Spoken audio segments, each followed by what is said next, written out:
Indianapolis Motor Speedway, the racing capital of the world. There's nowhere else quite like it, and for fans and drivers alike, coming here is something special. You dream about it from the time that you're a kid. USF 2000, Pro Mazda, Indy lights, they're all out on the road course, and this is something they've all been looking forward to for quite a while. The surreal feeling you get when you walk under the bleachers, go into pit lane, it's unlike anything you can feel in anywhere in the United States, at least that I've been to. And you feel it as an American, like the biggest thing that you can do is go to Indy and have a podium and be on the top. It's all the history. I've been coming here since I was about 5 years old, and it just gives you goosebumps, and it almost makes you tear up. It's so special. There have been a lot of legends that have raced here, and the races themselves. It's a historic place, just means a lot to race on the track where legends have driven.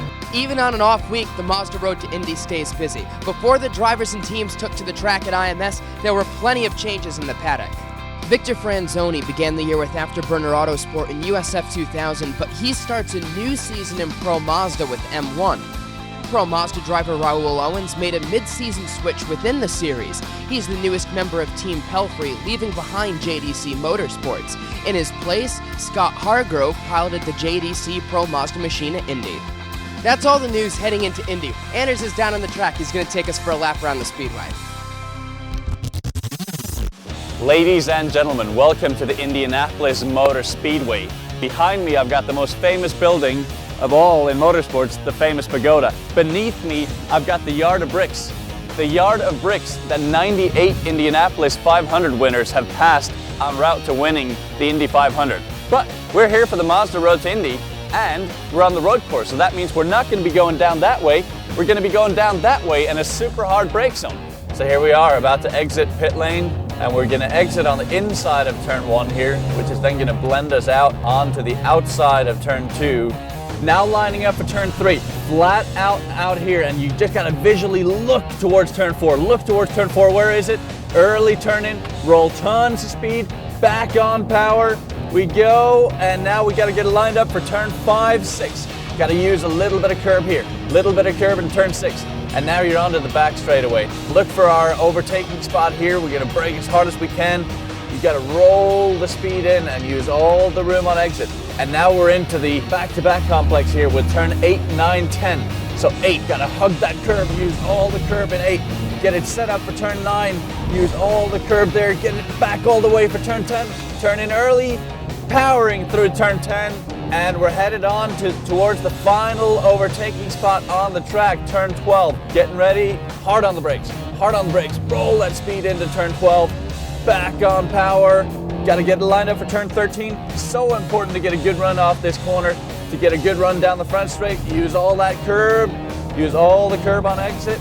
And now through turn 14, which again is completely flat out. And now these guys will be on full throttle for over 20 seconds here. Amazing chance to overtake.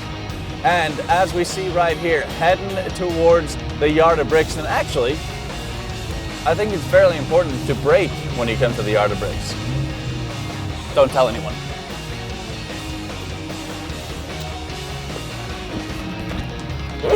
Did I just win the I didn't win the 500. Felt like it though. Hey guys, I'm here with Ricardo Juncos from Juncos Racing to learn a little bit about how all this started. Ricardo, I know that you were a race driver back in the days. Yes. And how was that transition from being a race driver all the way to being a team owner? It was very smooth because it was through the years, through the time. But this is a racing family. I was born, my dad was to race, so this is everything we know how to do. And my dream was to become a Formula 1 driver as anybody else. So then, finally, I get my sponsors to race myself, and I start racing cars. And then I stopped working as a mechanic, but I built my own team just for us, just for me, and with my brother, and a little help from some friends, and that's how we start. We start racing Formula Renault. And this is what you're talking about. It happened in Argentina. Mm-hmm. When the idea of saying, you know what, we're doing pretty good as a team, we should try in America. We should try in a bigger market. It was not the first thinking to me. I was thinking to keep growing in Argentina. Motor racing there is very, very big, but the economy situation was very bad in Argentina. We pretty much lost everything.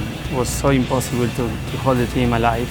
And the true story is that I was actually in shock without knowing what to do. So my grandmother gave me $300 and that's what I came here. And here I am. So it sounds crazy, but that sounds inspiring. At the same time, I'm just thinking about all the hard work that has been since then until now. When I came here, I will obviously try to continue my racing career as a driver. But I had absolutely no money. I didn't speak no English. I didn't know anybody. So there was not many chance to do that. September 2003, we opened Juncos Racing in the States as a go-kart team. We've been seeing you all around in the Road 20 TV, and you always busy jumping here and there, especially now that the operation got bigger. Yes. You just went crazy and wanted a Indy license and a lot more to come. Are you putting all the pieces together to finally get to IndyCar? Yes, I mean, it looks like you never know in racing. So I can imagine myself in the future and kind of present to my business plan 2-3 different options and then try to be ready. And if happen, if not, we keep waiting. I couldn't be here today and having the team we have without the crew members, without my family, without the friends we have. It's all a teamwork. I think it's the same passion that maybe an artist or Da Vinci has to paint pictures. So when you do something you love and you can make your living doing that, what else you can ask for life, you know? Absolutely. Well, thank you so much for the time, Ricardo. Anytime. Thank you. Thank you for everybody looking here. Thank you so much, and see you in the future. Dedication, passion, and hard work is all about Juncos Racing. Now let's see where Rob is with some drivers. Thanks, JP. We're down here at Dawson's on Main in Speedway, Indiana, and I've got a couple of the young guns of the Mazda Road to Indy. I've got Ed Jones beside me here, Carlin racing driver, race winner already this year in the Indy Lights program, and a young gun coming up in USF 2000, Keyvan Andres for Arms Up Motorsports. A quick chat with a couple of guys in the series. Ed, you both spent time in Dubai. Yes, I was born in Dubai and I've grown up there. So for me that's home, and to find out that other people live in Dubai as well is something new. I just thought I was the only one over here. But we were going to say you're the first person we've ever had from Dubai, and then of course Keyvan tells us that he lived there for 3 years as well. Keyvan, you've actually been all over the place. Born in Germany, and then you lived in Dubai, then you lived, I believe, in France. You said in France 2 times. Yeah. France 2 times, and now you're here in you actually live in South Florida. Yeah. A lot of traveling. Yeah, well, all that because of racing all the time. What drives you and your passion for motorsports? In Dubai, my dad was a big golfer. Was playing six days a week. So I was racing the golf carts on the golf course when I was bored because I was 7. I had nothing else to do. My dad, we started talking and we said, I like this thing. Why can't we start racing something quicker? We got our own kart and started racing. Then moved to USA because we wanted to make the move to cars right away. So we came here, started Skip Barber, and second year in USF 2000. When you're not doing school, when you're not racing, what do you do? What's your deal? When I have time, I go jet skiing. Yeah. And I'm gonna start kite surfing too. Just like to be outside. I'm seeing a trend of like high energy, kind of crazy stuff, racing, kite surfing. Is that the kind of stuff you like to do, the more extreme sports? I like to stay in the speed, you know. I love like staying around. Ed, would you feel the same way? I know that you said you love living down by the beach. When you're here racing, you're hanging out in Miami. Yeah. What's the reason for that? Is it to get away from the craziness of the sport?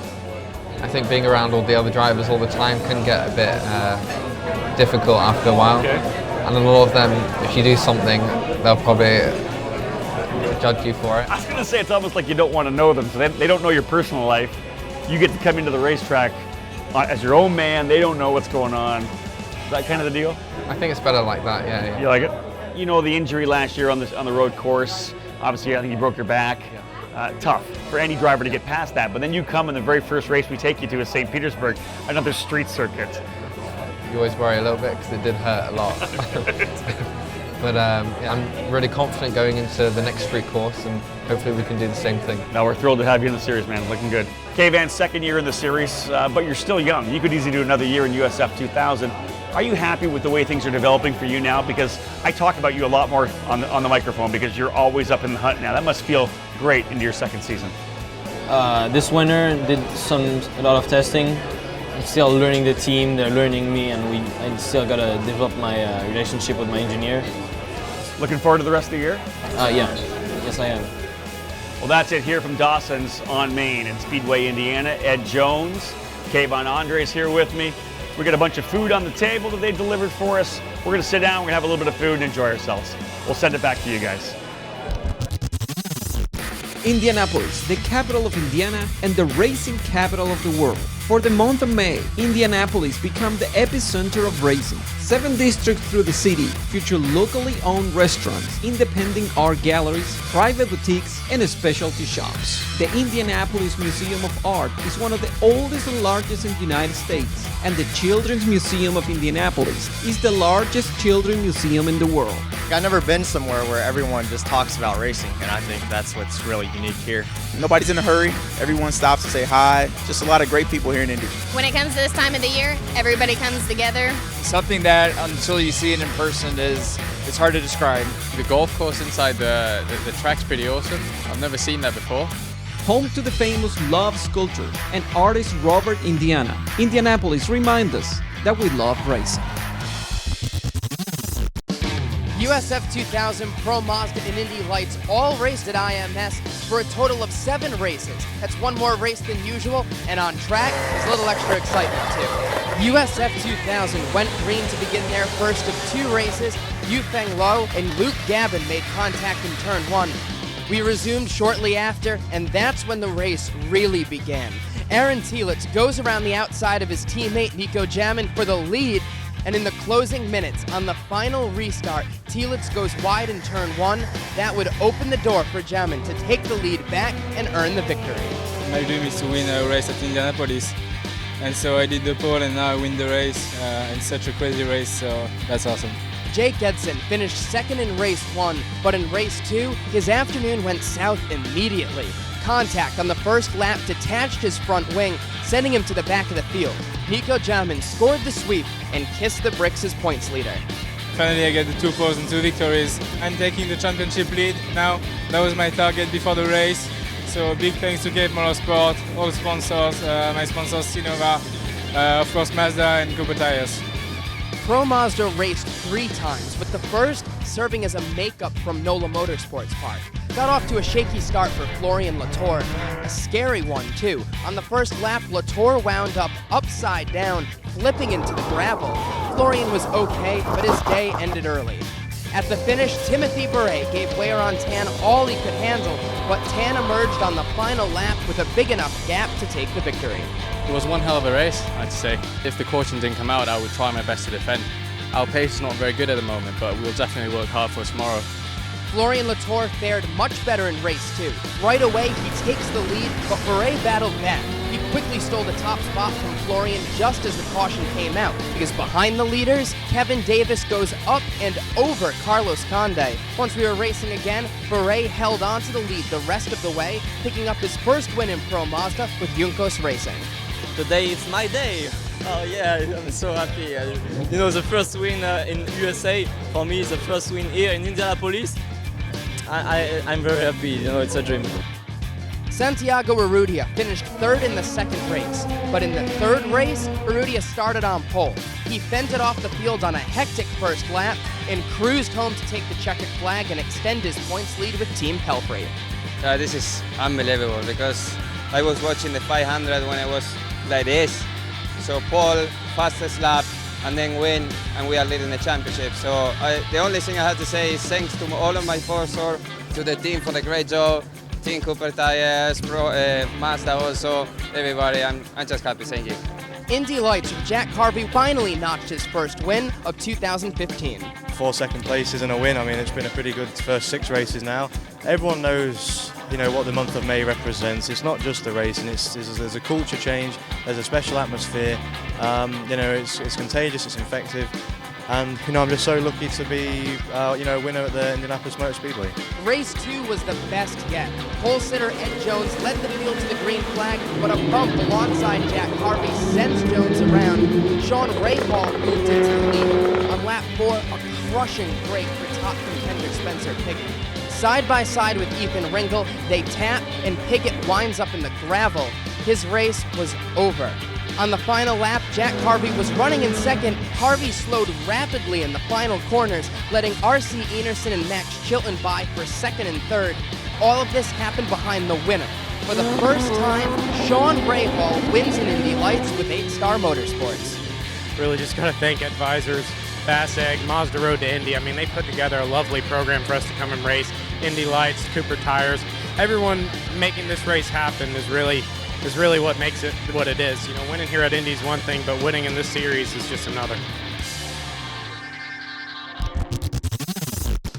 This is it for this weekend here in Indianapolis. Next up, we switch things around. That's right, we've already got the road course out of the way. Next, we go to Lucas Oil Raceway for USF 2000 and Pro Mazda on the short track oval, and then the big boys. Indy Lights coming right back here on the oval. We're done for now. We'll see you then.